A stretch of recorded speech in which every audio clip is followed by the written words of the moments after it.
प्रिया बड़े शहर में एक छोटी सी कंपनी में रिसेप्शनिस्ट का काम करती थी और उसे अपनी ये जॉब बिल्कुल भी पसंद नहीं थी। हर रोज की तरह प्रिया अपने ऑफिस के रिसेप्शन पर बैठी हुई थी। बस हर दिन एक ही चीज का इंतजार रहता है, जल्दी से 7 बजे और मैं घर जाऊं। खुद से बातें करते हुए प्रिया अपने लैपटॉप में कुछ ढूंढ रही थी और वो थी एक नई नौकरी। उसे जल्द से जल्द एक नई और बेहतर नौकरी की तलाश थी। तभी प्रिया के साथ काम करने वाली उर्मिला आकर उससे कहती है, अरे प्रिया, प्रिया जल्दी से मेरी बात सुनो। हाँ हाँ, क्या हुआ उर्मिला, बोलो ना। 7 बज गया है, तुम जा सकती हो। और देखो तुम्हारा फोन कितनी देर से बज रहा है, उठाती क्यों नहीं? ओह हाँ, थैंक यू उर्मिला, वो मेरा ध्यान कहीं और था और मैं भी बस निकल ही रही हूँ। प्रिया की बात सुनकर उर्मिला चली जाती है और प्रिया हैरानी से अपना फोन उठाती है। भला मुझे कौन फोन कर रहा है? मुझे तो कोई फोन करता ही नहीं है। सचमुच हैरानी की बात तो थी, क्योंकि प्रिया का इस दुनिया में कोई भी नहीं था, न कोई दोस्त और न ही परिवार।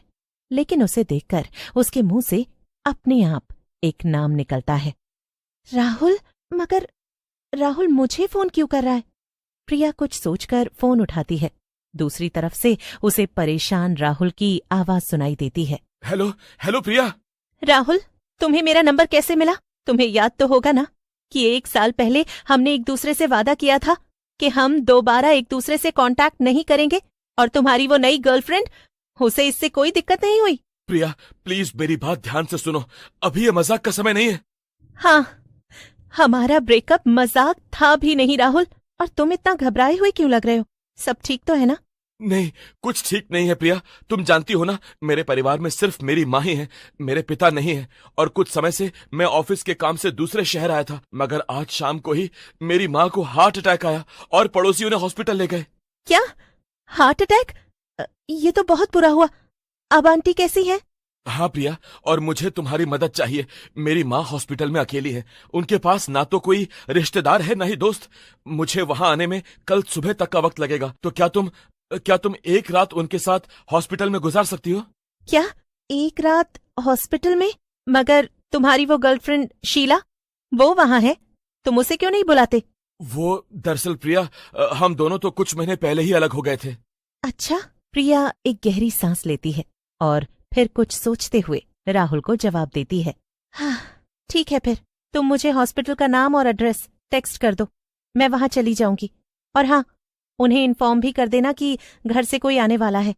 प्रिया राहुल का फोन काट देती है और फिर अपना सारा सामान अपने बैग में डाल लेती है। हाँ, पता नहीं मैं पूरी रात हॉस्पिटल में कैसे गुजारूंगी। मुझे हॉस्पिटल्स बिल्कुल पसंद नहीं। हाँ, मगर अब इमरजेंसी है तो जाना ही पड़ेगा। प्रिया ऑफिस से बाहर निकलती है और हॉस्पिटल के लिए एक ऑटो पकड़ लेती है। थोड़ी देर के बाद प्रिया उस हॉस्पिटल के सामने पहुंच जाती है। प्रिया को कुछ अजीब सा महसूस होता है और वो उस औरत को अनदेखा करके हॉस्पिटल में चली जाती है। बाहर बैठी रिसेप्शनिस्ट कुछ फाइल्स का काम कर रही थी। सुनिए, मैं मिस्टर राहुल द्विवेदी की फैमिली से हूँ। उनकी माँ रंजना द्विवेदी यहाँ एडमिट है ना, जिन्हें हार्ट अटैक आया था? हाँ, वो 2nd फ्लोर पर हैं, लेकिन आज तो उस फ्लोर पर किसी भी नर्स की नाइट ड्यूटी नहीं है। जिसकी थी उसे इमरजेंसी में घर जाना पड़ा। क्या? कोई नर्स नहीं? इसका क्या मतलब? देखिए, नर्सेज हैं लेकिन बाकी फ्लोर पर हैं। और चलिए, मैं आपको मिसेज रंजना के वार्ड तक ले जाती हूँ। वहाँ एक बेड खाली भी है, तो आप वहाँ रात गुजार सकती हैं। सुबह 4 बजे डॉक्टर उनके चेकअप के लिए आएंगे। और कोई इमरजेंसी हुई तो मैं नर्सेज को कैसे बुलाऊंगी? रूम के बाहर ही एक टेलीफोन है, आप उससे मुझे डायरेक्ट कॉल कर सकती हैं। बस 311 मिलाइएगा। अच्छा ठीक है, चलिए फिर। रिसेप्शनिस्ट प्रिया के साथ लिफ्ट तक जाती है। 2nd फ्लोर पर पहला रूम ही वो वार्ड था जहां राहुल की माँ रंजना एडमिट थी। देखिए, ये रहा वार्ड, आप अंदर चले जाइए, मुझे रिसेप्शन पर वापस जाना है। क्या? अच्छा ठीक है। रिसेप्शनिस्ट वहां से चली जाती है और प्रिया हॉस्पिटल के कॉरिडोर की तरफ देखती है। वो पूरा खाली था। अचानक से प्रिया की धड़कनें तेज हो जाती हैं। वो कुछ सोचते हुए दरवाजा खोलती है और एक गहरी सांस लेकर अंदर चली जाती है। दरवाजे के पास वाला बेड खाली वहीं बेड पर राहुल की माँ सो रही थी, जबकि तीसरा, आखिरी और खिड़की के पास वाले बेड पर कोई लेटा हुआ था। ये और कोई नहीं, वही औरत थी जो दीवार की तरफ मुंह करके लेटी हुई थी। उसे ऐसा लेटे देखकर प्रिया कहती है, हेलो, मुझे पता है आप सो नहीं रही।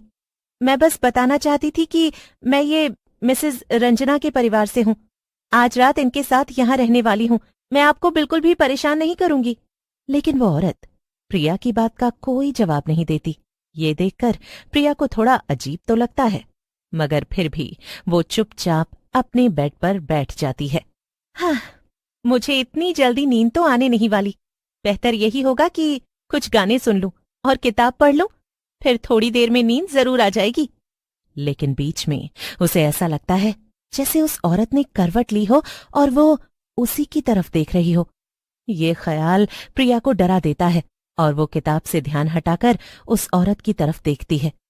शायद मुझे सो जाना चाहिए, कल रात भी मैं बहुत देर से सोई थी। लेकिन जैसे ही उसकी नजर सामने वाले बेड पर पड़ती है तो उसकी आंखें फटी की फटी रह जाती हैं। उस औरत ने करवट ले ली थी और वो अब मुस्कुराते हुए प्रिया की तरफ ही देख रही थी। प्रिया को ये थोड़ा अजीब लगता है, क्योंकि वो औरत जिस तरह से उसे घूर रही थी वो पलक भी नहीं झपका रही थी। ये क्या? शायद इसे कोई बीमारी है, इसीलिए ये ऐसा कर रही है। हाँ, अब मुझे इसकी तरफ ध्यान नहीं देना चाहिए। हाँ। प्रिया भी बेड पर लेट जाती है और आंखें बंद कर लेती है, मगर ऐसे उसे और अजीब लग रहा था। थोड़ी देर बाद वो फिर से आंखें खोलकर उस औरत की तरफ देखती है और इस बार प्रिया का डर और ज्यादा बढ़ जाता है, क्योंकि अब उस औरत की मुस्कान कोई आम मुस्कान नहीं थी और उसकी आंखें खून जैसी लाल थीं। ये नजारा देखकर प्रिया के रोंगटे खड़े हो जाते हैं। वो ऐसा महसूस करती है जैसे ना तो वो चिल्ला पा रही थी और ना ही हिल पा रही थी। उसके दिमाग में बस एक ही ख्याल घूम रहा था कि वो किसी तरह यहां से बाहर निकलकर उस टेलीफोन से नीचे फोन मिलाए। मैं क्या करूं? मैं क्या करूं? मुझे कुछ भी समझ नहीं आ रहा। हे भगवान! अचानक से प्रिया को महसूस होता है कि उसके ठीक पीछे कोई लेटा हुआ है और प्रिया को पूरा यकीन था कि ये वही औरत है, मगर वो कुछ भी नहीं कर सकती थी। उसकी आंखों से आंसू बहने लगते हैं और वो किसी तरह अपनी सारी हिम्मत जुटाकर जोर जोर से चिल्लाने लगती है, बचाओ! बचाओ! बचाओ! कोई बचाओ! थोड़ी ही देर में दूसरे फ्लोर पर कुछ नर्सेज और डॉक्टर आ जाते हैं, लेकिन उन्हें प्रिया बेहोश मिलती है। उसे तेज बुखार भी था। अगले दिन सुबह सुबह जब राहुल वहां पहुंचता है तो देखता है कि प्रिया भी उसी हॉस्पिटल में एडमिट थी। राहुल! राहुल! मुझे यहां से ले चलो, मुझे यहां नहीं रुकना, ये जगह सेफ नहीं है। हाँ, अपनी माँ को भी यहां से ले चलो। कल रात वो तीसरे नंबर वाले बेड पर कोई औरत थी और वो मुझे घूर रही थी। वो जिंदा नहीं थी राहुल। हाँ, उसने मुझसे पास आकर कहा कि ये वार्ड उसका है, लेकिन देखो ना, ये लोग सब कह रहे हैं कि इस वार्ड में सिर्फ 2 ही बेड है, जबकि रात में यहाँ 3 थे। मगर कल रात यहाँ पर 3 बेड थे, मैंने अपनी आंखों से देखा था। तुम बस मुझे यहाँ से ले चलो और अपनी माँ को भी, ये जगह सुरक्षित नहीं है। राहुल अपनी माँ और प्रिया को वहां से दूसरी जगह शिफ्ट करवा लेता है और कुछ ही दिनों में पता करने पर प्रिया को पता चलता है कि उस वार्ड में वाकई 3 बेड हुआ करते थे और उस आखिरी बेड पर एक औरत की मौत हो गई थी। हॉस्पिटल में बिताई वो रात प्रिया कभी नहीं भूलती, और ना ही उस औरत की डरावनी हंसी, और ना ही उसकी कही वो बात। ये वार्ड मेरा है, चली जाओ यहां से।